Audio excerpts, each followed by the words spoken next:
हर हर महादेव, जय भोलेनाथ। दोस्तों, मैं भोलेनाथ की भक्त अपने चैनल शिव महापुराण में आपका स्वागत करती हूँ, आपका अभिनंदन करती हूँ। और अधिक मास का यह महीना चल रहा है, बहुत ही पुरुषोत्तम मास। पुरुषोत्तम मास का मतलब ये होता है कि जिस माह में आप अधिक से अधिक दान धर्म जब तब जो भी करेंगे उसका श्रेष्ठ फल ही आपको प्राप्त होगा।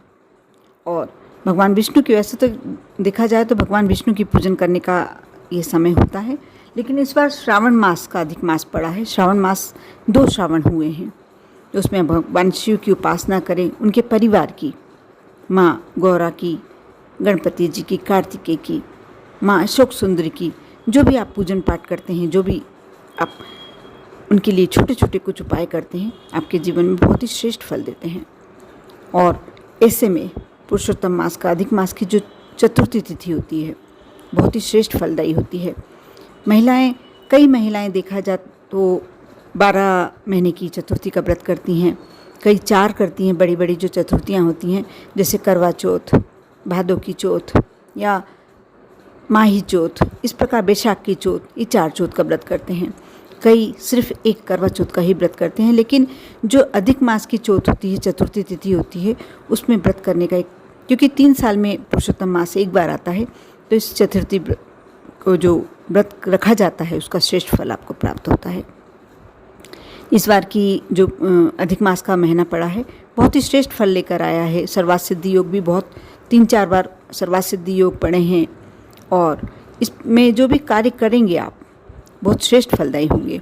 आप यदि परेशानियों से, कोई विशेष परेशानी आपके जीवन में है, यदि घर में कलह की स्थिति है, परेशानी चल रही है, धन संबंधी कोई समस्या चल रही है, बच्चों की पढ़ाई संबंधी कोई समस्या चल रही है, या यदि बच्चे विवाह योग्य हैं और उनका विवाह नहीं जम पा रहा है, सबसे बड़ी समस्या हो गई आज के समय में। बहुत सारे लोग पूछते हैं कि दीदी कुछ ऐसा उपाय बताइए जिससे हमारे बच्चे, विवाह योग्य बच्चे बैठे हुए हैं घर में, वो संबंध ही नहीं जम पा रहे। कई इतनी ज़्यादा मात्रा में ये देखने को मिल रहा है कि बच्चों की शादी तो हो जाती है, विवाह तो हो जाता है, लेकिन 3-4 महीने बाद ही उन लोगों में तलाक की स्थिति आ जाती है। ये भी एक बहुत बड़ी समस्या हो गई है ना, आपस में सामंजस्य बिठाना बहुत मुश्किल हो गया है। इसके लिए आपको व्यवहार पे तो अपने नियंत्रण करना ही पड़ेगा। बच्चों का आपस में जो आपसी सामंजस्य होता है वह तो बढ़ाना ही पड़ेगा, लेकिन कुछ उपाय कर भी आप अपने जीवन में से समस्या को दूर कर सकते हैं। संकष्टी चतुर्थी जो 4 अगस्त को विशेष फल लेकर आ रही है, उसमें आप यदि महिला हैं और व्रत करती हैं, बहुत ही श्रेष्ठ है। आपको चंद्रमा देखकर भोजन करना होगा, और आपको किस तरीके के आप कार्य करें, किस तरीके के उपाय करें जो आपके जीवन में श्रेष्ठ फलदायी हों। पहला उपाय तो ये है कि यदि आपके बच्चे, आपको लग रहा है कि बच्चों विवाह योग्य हैं और नहीं विवाह जम पा रहा है, तो आप एक कार्य कर सकते हैं, हल्दी की गठान। हल्दी जब शादी संबंधों का मामला होता है तो हल्दी एक विशेष महत्व रखती है आपके जीवन में। आप हल्दी की एक गठान ले लें और उसे कलावे से या पीले धागे से बांध लें। और जो केली का वृक्ष होता है, केली का वृक्ष आपके आसपास है तो केली के वृक्ष में, नहीं तो पीपल के वृक्ष में ये गठान, यदि उस पीपल के वृक्ष के नीचे यदि भगवान शिव विराजमान है तो भी आप ये कार्य कर सकते हैं, तो ज़्यादा श्रेष्ठ होगा। नहीं तो आप किसी गणेश मंदिर में, यदि पीपल का वृक्ष है तो वहाँ ये कार्य करें। आप पहले गणेश जी के चरणों में, आप यदि गणेश मंदिर नहीं जाना चाहते हैं तो आप अपने घर में जो गणेश जी की छोटी सी प्रतिमा हो, फोटो हो, तस्वीर हो, उसके समक्ष भी ये कार्य कर सकते हैं।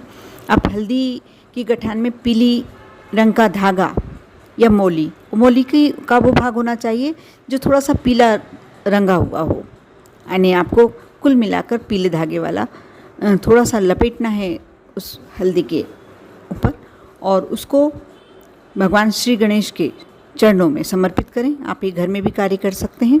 और उस समय जब आप ये कार्य, और जो बच्चे के माँ बाप हैं वो, उसमें से भी कोई ये कार्य कर सकता है, बच्चा स्वयं भी कर सकता है। जो विवाह योग्य बच्चे हैं वह स्वयं भी ये कार्य कर सकते हैं। आप चरणों में रखें, और सुबह जब स्नान करेंगे आप, चतुर्थी तिथि के दिन सुबह स्नान करने के बाद तुरंत आपको ये कार्य करना है। हल्दी की गठान को लपेट कर आप भगवान गणेश के चरणों में समर्पित करें, अपने मन की मनोकामना करते हुए। आपको जो भी विनती करना है शादी संबंधी, विवाह संबंधी, और विनती करें, उसे लपेट कर, और शाम को जब सूर्यास्त होता है उसी समय आपको उठाकर वह ले आकर पीपल के वृक्ष के नीचे आपको रखना है। या तो आप पीपल के वृक्ष के नीचे रख सकते हैं, या केली का पौधा यदि आपके घर में विराजमान है तो आप वहाँ भी रख सकते हैं। ये कार्य कर देखें। अब देखना कितना शीघ्र आपका विवाह के संबंध आपको आने लगेंगे और विवाह तय हो जाएगा। ये तो हुआ एक उपाय। और दूसरा, यदि आपको धन संबंधी परेशानी है, ये भी बहुत बड़ी समस्या है। जब धन जिसके पास नहीं होता है, ये कम मात्रा में होता है, वे बहुत सारे अपने बच्चों के मन की इच्छाएं पूरी नहीं कर पाते, अपने माता पिता की इच्छाएं पूरी नहीं कर पाते हैं। क्योंकि यदि आप दान धर्म करना चाहते हैं तो भी उसके लिए भी धन चाहिए, और यदि आप बच्चों को पढ़ाना चाहते हैं, कुछ भी कार्य के लिए धन तो चाहिए ही चाहिए। तो आपको एक कार्य करना होगा कि आप जब सुबह उठ के अपने पूजन करते हैं स्नान के बाद, तो चतुर्थी तिथि के जब आप पूजन करें तो थोड़ा सा गुड़ ले लें, उसमें शुद्ध घी एक कटोरी में थोड़ा सा ले लें, उसमें गुड़ रखें। 11 जो हरी दूब होती है वह लेकर उसकी एक बंडल बनाएं, और पहले तो गणेश जी को गुड़ और घी का भोग लगाएं। अपने घर के मंदिर में भी कर सकते हैं, और जो मंदिर होता है उसमें भी ये कर सकते हैं, लेकिन गणेश जी के समक्ष ही करना है आपको ये कार्य। और जो 11 आपने दुर्वा का जो बंडल बनाया है, वह गणेश जी की जो सूंड होती है, जो जहाँ से कहते हैं कि जिस तरफ की सूंड टूटी हुई होती है, जो दांत टूटा हुआ होता है सूंड का, वाले हिस्से में आपको यह दुर्वा रखवानी है। यदि मंदिर में करते हैं तो आप पंडित से बोल के वो रखवा सकते हैं। और जो ये गुड़ और घी का भोग लगाया है, यदि मंदिर में रखवाते हैं तो मंदिर में रखे रहने दें। यदि घर के मंदिर में आपने रखा है तो थोड़ी देर बाद आप रोटी पर रख कर और गाय को खिला दें, अपने मन की इच्छा करते हुए। धन संबंधी परेशानी अपनी उस समय बोलते हुए माँ गाय को ये भोग लगा दें, खिला दें। अब देखना कि आपको कोई ना कोई ऐसा रास्ता दिखने लगेगा जिससे आपके घर में धन आने की आपको समझ में आने लगेगी कि कहाँ से आपको धन प्राप्त हो सकता है। कोई ये सब आपके दिमाग में कोई कार्य आ जाएगा। ये हो गया धन संबंधी समस्या। यदि कलह क्लेश है तो आप भगवान गणेश को मोदक का भोग लगाइए, या मोतीचूर के लड्डू का भोग लगाइए। आप जितने लगाने में सक्षम है। यदि आप एक मोतीचूर का लड्डू का भी भोग लगाते हैं तो भगवान ग्रहण करते हैं। ज़रूरी नहीं है कि आप 250 ग्राम का लगाएं, या 100 ग्राम का लगाएं, या 1 किलो का लगाएं। एक लड्डू का भोग भी लगाते हैं तो भगवान गणेश वह स्वीकार करते हैं अपने मन की इच्छा करते हुए। इससे आपका जीवन बहुत ही मिठास से भर जाएगा। जो भी समस्या आपके जीवन की होगी, आप यह सब करते हुए, और बच्चों की पढ़ाई के लिए आप यदि करना चाहते हैं तो भगवान श्री गणेश को दुर्वा समर्पित करें। और जो भगवान बुद्धेश्वर महादेव होते हैं, उनका स्मरण करते हुए भगवान गणेश को दुर्वा का समर्पित करें। आप उस समय भगवान गणेश के समक्ष विनती करें कि मेरे बच्चे की बुद्धि तीव्र हो और वह पढ़ाई में अच्छा रहे। ये सारी विनतियाँ आप जब करते हैं, और बहुत ही सुंदर संयोग पड़ रहा है इस बार, अधिक मास का जो महीना पड़ रहा है, इसमें जो चतुर्थी तिथि होती है उसका व्रत तो महिलाओं को करना ही चाहिए।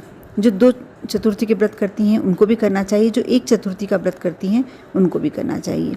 यदि आप व्रत नहीं भी करते हैं तो पूजन अवश्य करिए, भगवान गणेश के दर्शन कीजिए, उन्हें भोग लगाइए।